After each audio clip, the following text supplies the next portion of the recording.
Assalamualaikum warahmatullahi wabarakatuh. Selamat berjumpa kembali dengan saya Arifatu Nikmati Rahmatika kawan. Oke, kalau sebelumnya kita gini aja lah, kita langsung aja ke pembahasan. Kalau sebelumnya kita pakai Word, kemudian kita pakainya sebuah artikel. Kemudian pembahasan kita adalah Islamic Good Corporate Governance. Kita review sedikit tentang materi kita yang sebelumnya kita bahas. Kita coba volumenya lagu dikecilkan, ini support by lagu-lagu Tulus. Nanti ada kira-kira ada 5 kalau nggak salah, kita cek dulu coba lagu-lagunya berapa, 1, 2, 3, 4, 5, 6, 7, 8, 9, 10, 11. Ternyata nggak hanya 5, malah lebih dari 2 kali lipatnya, lebih dikit gitu ya. Kalau sebelumnya kita di pembahasan kita sebelumnya kita membahas tentang Islamic Good Corporate Governance, yang mana di dalamnya tidak bisa dipisahkan dengan yang namanya etika bisnis. Maaf, salah tulis sih. Yang mana di dalamnya ada pembahasan tentang etika bisnis Islam. Etika bisnis Islam yang ada di dalam pembahasan tersebut dibahas hubungannya dengan ukhuwah. Jadi kalau di pembahasan sebelumnya Islamic Good Corporate Governance selalu mengedepankan yang namanya ukhuwah. Jadi pembahasan yang lalu terkait dengan Islamic Good Corporate Governance, dia akan membahas tentang perilaku organisasi. Berbeda dengan pembahasan saat ini. Kalau pembahasan saat ini kita akan membahas tentang bank. Bank itu merupakan lembaga keuangan. Jadi gini teman, bank itu gini sebelum masuk ke situ gini aja lah. Lembaga keuangan, atau biasanya kalau saya menyebutnya adalah LK, lembaga keuangan itu kalau dalam pembahasan ini ada lembaga keuangan bank dan lembaga keuangan bukan bank. Pembahasan kita saat ini adalah tentang bank, yang mana apabila kita masukkan ke dalam materi perkuliahan, maka dia masuk ke dalam mata kuliah bank dan lembaga keuangan lainnya. Lebih fokusnya karena basicnya adalah tentang ekonomi syariah, maka kita akan membahas secara agak mendetail. Kalau saya bilang mendetail, nanti kita bahas di lain waktu tentang bank syariah. Ini nanti akan kita perdalam tentang bank syariahnya, baik bank konvensional atau bank yang dia tidak mempunyai label syariah maupun bank syariah. Keduanya mempunyai fungsi utama. Fungsi utama dari keduanya adalah funding dan lending. Funding dan lending itu adalah kegiatan utama dari perbankan, baik itu bank konvensional maupun bank syariah. Semuanya selalu berdasarkan kepada undang-undang. Kalau ingin tahu undang-undangnya gimana, bisa kita cari di undang-undang tentang perbankan melalui website resminya Bank Indonesia. Oke kawan, kita lanjutkan lagi. Tadi saya pause karena ada suatu hal. Kita lanjutkan lagi. Tadi sampai di undang-undang tentang bank. Undang-undang tentang bank dapat kawan cek di website resminya Bank Indonesia. Di sini bisa dilihat www.bi.go.id. Di sini dia akan membahas tentang macam-macam atau banyaknya undang-undang tentang Bank Indonesia Nanti bisa dicek, ada undang-undang tentang perbankan yang mana apabila kita kasih kesimpulan, sebenarnya kesimpulan dia adalah undang-undangnya adalah kegiatan utama bank itu adalah funding dan lending. Itu baik dari bank konvensional maupun bank syariah. Funding itu adalah, kita tulis dulu, funding itu adalah kegiatan bank untuk mencari dana atau kegiatan untuk dapat dana. Sedangkan lending, kita tulis dulu supaya bisa, apabila teman-teman tidak bisa atau ada kesusahan mungkin dalam forum, tidak perlu susah-susah untuk mencari headset gitu ya. Lending itu adalah kegiatan untuk menyalurkan dana. Ya, funding dan lending di sini itu saya ulang lagi, dia adalah kegiatan utama dari bank, baik itu bank syariah maupun bank konvensional. Sekarang seperti yang saya sampaikan di awal tadi, bahwasanya di sini kami akan sedikit mendetailkan tentang pembahasan bank syariah. Bank syariah secara otomatis karena di sini ada sebuah brand yang berupa syariah, maka dia selalu didefinisikan bahwasanya semuanya kegiatan selalu berdasarkan dengan Islam. Ya, kita bahas mulai dasar dulu. Akad dalam bank syariah, itu terbagi menjadi dua.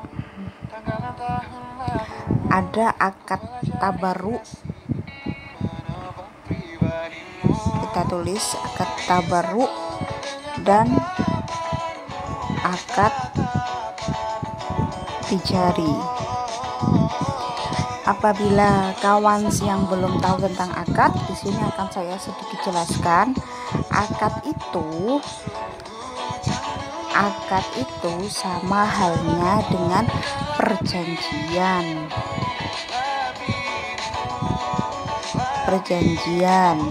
atau mungkin bisa diartikan dengan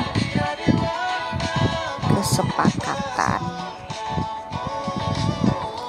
Jadi ini bisa diartikan kesepakatan dalam bank syariah, kesepakatan dalam bank syariah, perjanjian dalam bank syariah, atau karena dia pakai istilah bank syariah, maka akadnya di sini sudah dijadikan sebagai istilah yang umum, bahwasanya akad dalam bank syariah tadi terdiri menjadi dua, yaitu akad tabarruk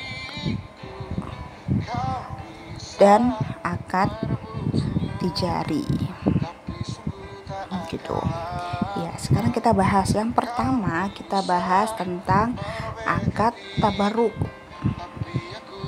Akad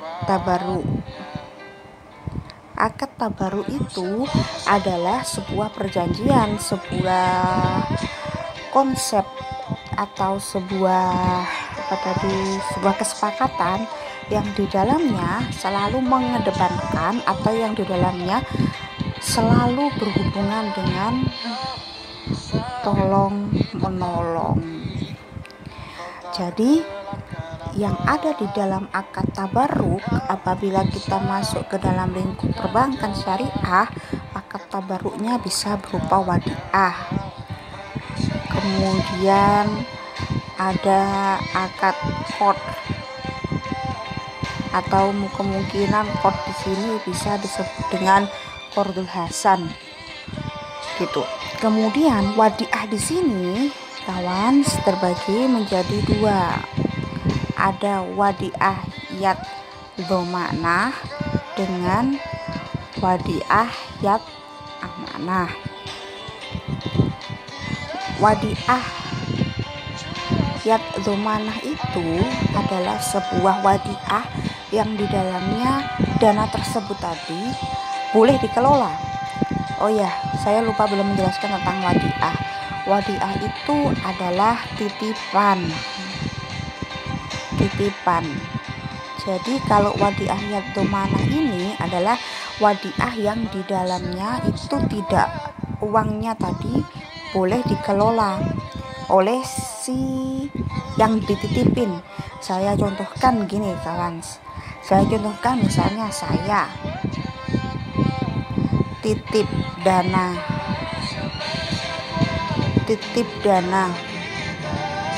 sebesar 100.000 misalnya. Saya titip dananya ke si A. Apabila wadiahnya tadi adalah wadiah yang domana, maka si A itu boleh mengelolanya. Sedangkan apabila saya pakainya itu wadiah yang amanah, maka si A tadi tidak boleh mengelola dana saya tersebut. Karena akadnya tadi adalah wadiah yang mana di dalamnya pakai wadiah yang domana, dengan dana tadi boleh dikelola, maka saya selaku penitip dana tidak boleh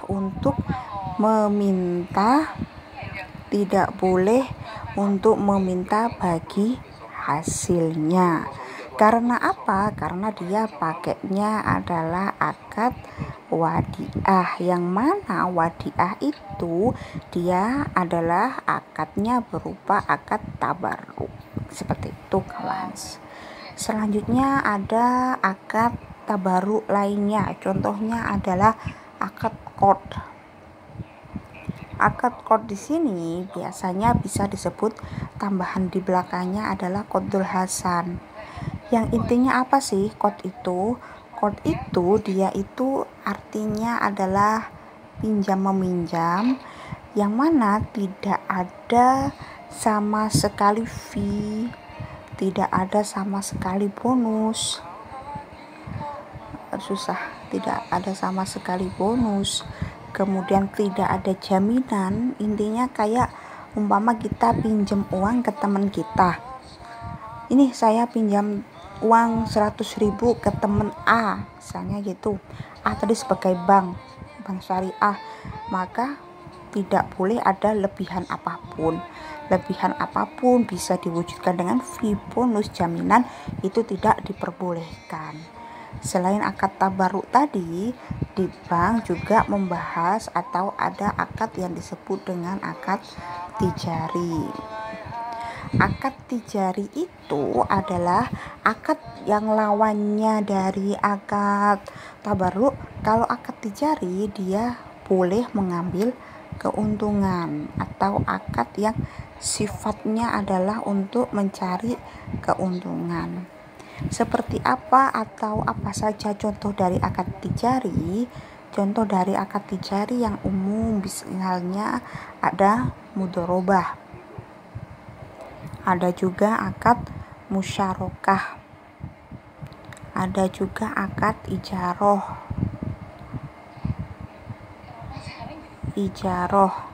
Kemudian ada akad mudharabah ini dululah, nanti apabila saya di kemudian ingat maka akan kita bahas di pembahasan ini. Sekarang kita bahas tentang mudharabah. Oke. Mudharabah itu bisa diartikan dengan investasi. Kemudian di mudharabah ini atau pengertian mudharabah ini adalah 100% sohibul mal atau pemilik dana. Teman bisa menyebut dengan sohibul mal, bisa menyebut dengan robul mal.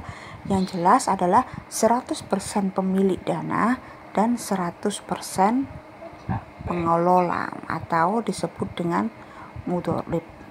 Kenapa kok saya tekankan di sini adalah 100%? Karena memang antara dua belah pihak, baik sohibul mal maupun mudharib, mereka tidak boleh campur baur. Intinya gini, mudharib dia tidak boleh ikut campur masalah dana, dan si sohibul mal dia juga tidak boleh untuk ikut dananya, ikut untuk mengelolanya.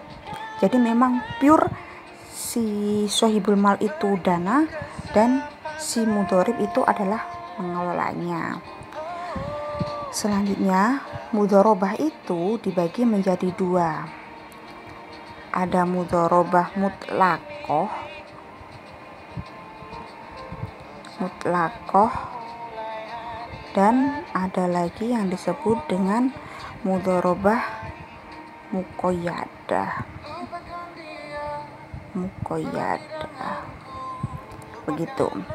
Mudorobah pertama kita bahas tentang mudorobah mutlakoh. Mutlakoh kita coba pakai singkatan seperti ini aja kawan. Mudorobah mutlakoh itu adalah mudorobah yang bebas untuk mengelola. Si mudorib itu dia bebas mengelola dana sohibul mal. Si sohibul mal tidak menekankan dana tersebut mau dikelola untuk apa, kemudian mau dikelola di mana, mau seperti apa nanti akhirnya mengelolanya, itu diserahkan kepada mudorib. Itu apabila disebut dengan mudorobah mutlakoh. Selanjutnya ada lagi yang disebut dengan mudorobah muqayyadah. Kita bisa merujuk kepada artinya. Arti secara bahasa Arabnya ini kalau kita artikan berasal dari kata qayyid, yaitu intinya apa sih? Dia itu qayyada yuqayyidu, yang artinya adalah mengikat. Jadi gini, si sohibul mal memberikan ketentuan kepada mudorib terkait apa? Terkait dengan lokasinya, bisa jadi terkait dengan usahanya, mau dipakai usaha apa uang tadi. Itu adalah mudorobah muqayyadah. Kemudian terkait dengan basilnya, baik mudorobah muqayyadah maupun mudorobah mutlakoh, keduanya harus selalu dengan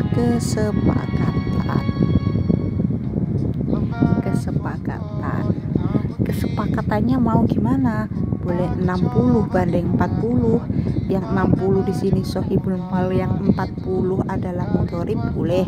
70 banding 30 juga boleh.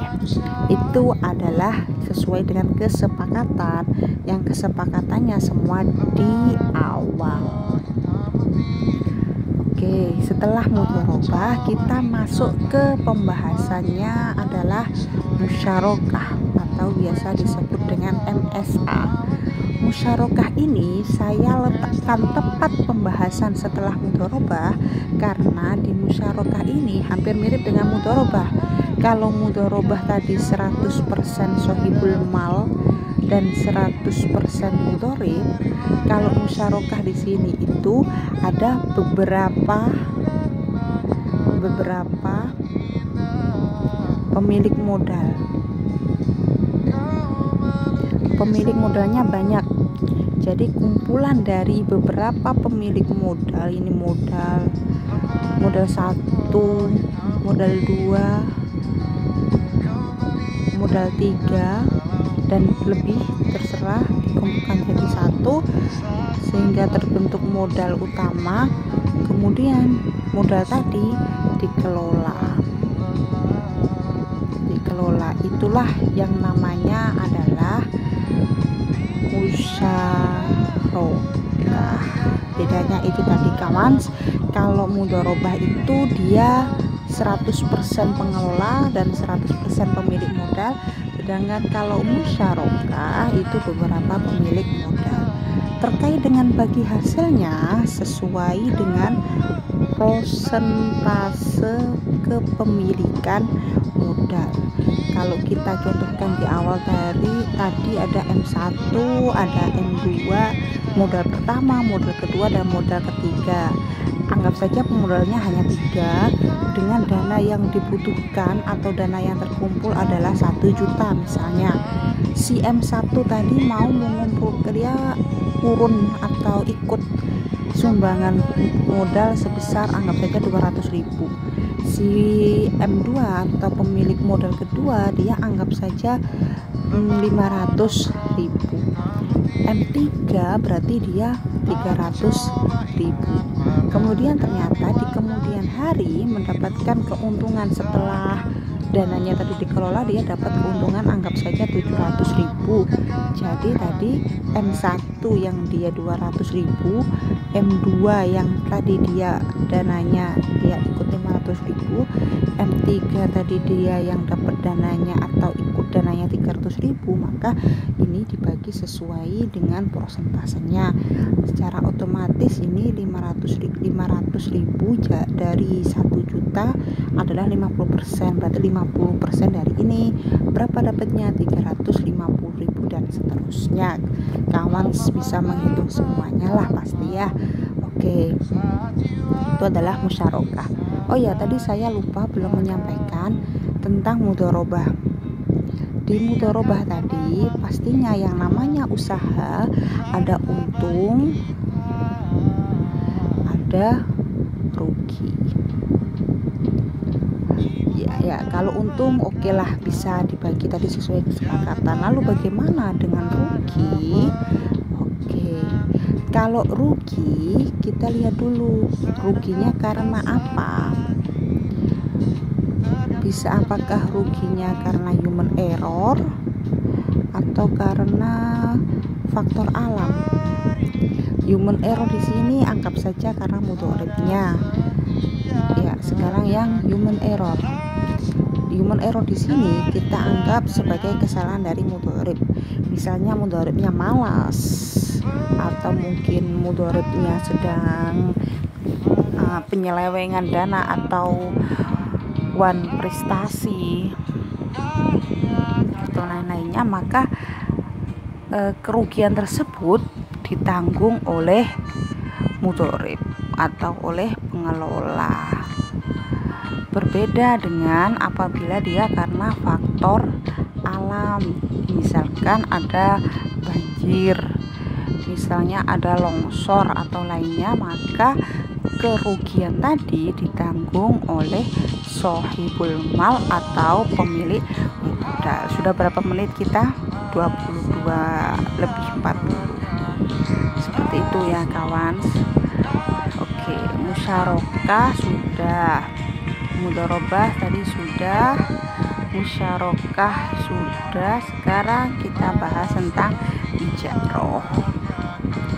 Apabila kita merujuk kepada makna atau arti dari ijarah, ijarah itu artinya dia adalah sewa, yang mana pastinya yang dijual itu bukanlah barang, tetapi yang dijual adalah jasa. Oke, jadi karena yang dijual itu adalah jasa, yang didapatkan dari jasa tadi berupa ujroh. Pemberian ujroh sudah kita ketahui aturannya, yaitu tidak boleh sampai keringatnya kering, itu nggak boleh. Jadi ketika ijarah, kita praktek ijarah, maka harus segera dilaksanakan pembayaran ujrohnya. Apabila praktik dalam perbankan terkait dengan ijarah, dia cenderung kepada sewa. Sewanya di sini bisa, kalau mobil nggak mungkin, si bank syariah itu nggak mungkin dia nyewa atau menyewakan mobil. Kemungkinan prakteknya bisa pakai KPR. Akhirnya si KPR tadi pakai apa? Dia pakai yang disebut dengan ijarah muntahiyah bitamlik, yang selanjutnya bisa dikenal dengan IMBT. Akhirnya ada yang namanya hybrid kontrak.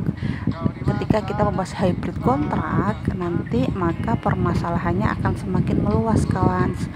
Hybrid kontrak itu adalah perjanjian dengan beberapa kontrak. Kalau tadi saya bilang IMBT, dia maknanya adalah ijarah muntahiyah bitamlik, yang mana dia maksudnya dari IMBT itu adalah ijarah yang nanti akhirnya berujung kepada tamlik atau berujung kepada kepemilikan. Itu sedikit tentang ijaroh. Selanjutnya, karena tadi saya kelupaan menyebutkan contohnya di akad ijari, sekarang kita ada tambahan lagi contohnya nih. Contohnya ada murabahah. Murabahah ini sebenarnya dia adalah sebuah konsep jual beli. Murabahah ini adalah konsep jual beli yang seperti apa? Jual beli yang menunjukkan keuntungannya. Keuntungannya itu ditunjukkan. Misalnya gini, saya jual HP. HP-nya saya, harga beli HP saya anggap saja 700.000. Kemudian saya bilang kepada si pembeli, saya jual nih HP ku dengan harga 1 juta. Saya belinya dengan harga 700.000. Itulah yang dinamakan dengan murabahah. Seperti itu.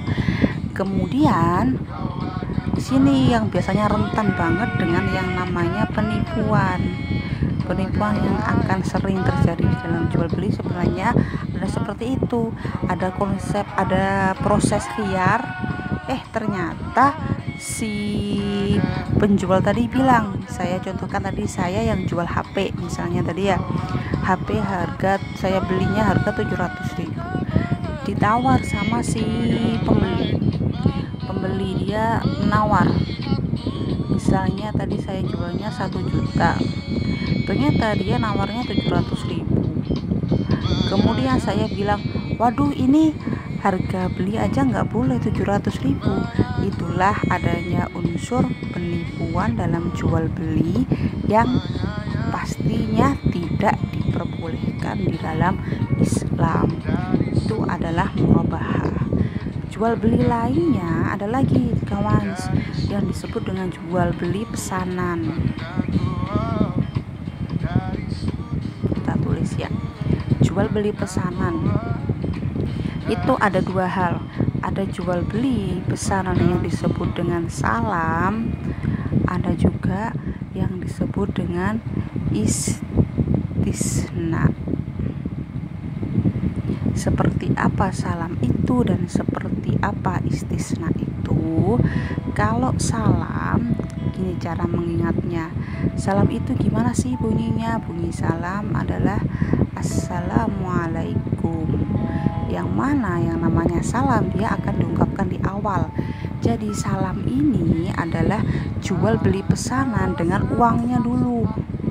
Uangnya diambil di muka, bukan diambil, diserahkan di muka.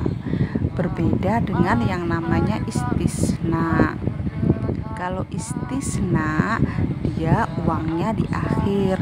Jadi barangnya datang dulu baru dikasih uang. Itu adalah istisna.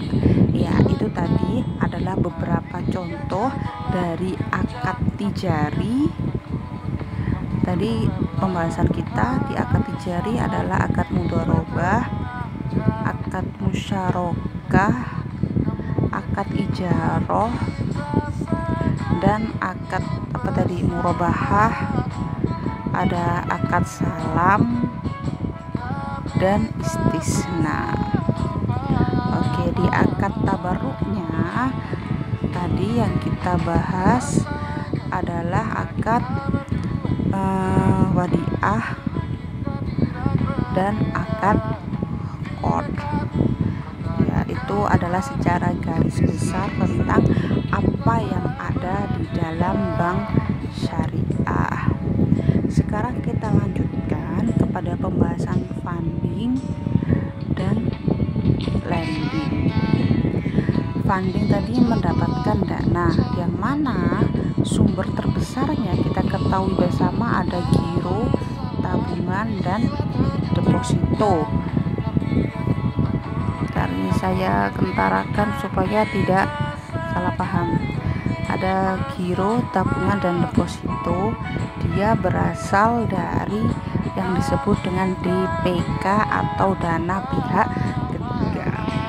Funding dan lending ini menjadi titik poin kita baik dalam perbankan syariah maupun perbankan konvensional. Selanjutnya terkait dengan alokasi dana itu terbagi menjadi dua. Alokasi dana itu ada dua. Alokasi dana bank baik bank syariah maupun bank konvensional itu ada dua.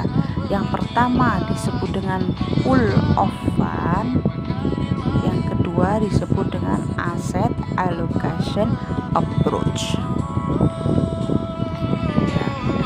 Pool of fund itu apa sih? Dia tadi lagi-lagi kita balik ke funding dan lending. Tadi ada giro, tabungan, deposito. Kalau yang pool of fund itu dana tadi dikumpulkan jadi satu, baru disalurkan kepada lendingnya. Itu kawan.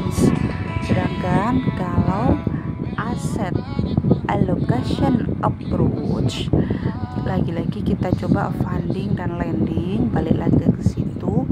Giro, tabungan, dan deposito itu dialokasikan sesuai dengan sifatnya. Ada giro yang pastinya kalau tabungan di sini ada primary reserve, ada secondary reserve, dan ada lainnya. Di sini kalau giro kita letakkan di sebelah mana sesuai dengan hal ini. Next akan kita bahas kawan. Yang jelas pastinya kesimpulan dari pembahasan kali ini adalah ada bank syariah, ada akad tabarruk yang sifatnya adalah tolong menolong, dan ada akad tijari yang fungsinya dia adalah untuk mencari keuntungan. Begitu kawan. Oke, karena sudah 32 menit, nanti kalau kelamaan maka akan bosan. Oke teman, saya Arifatu Nikmati Rahmatika,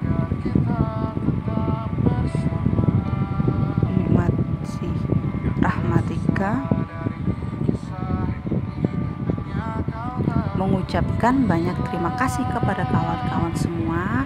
Jangan lupa subscribe, like, komen.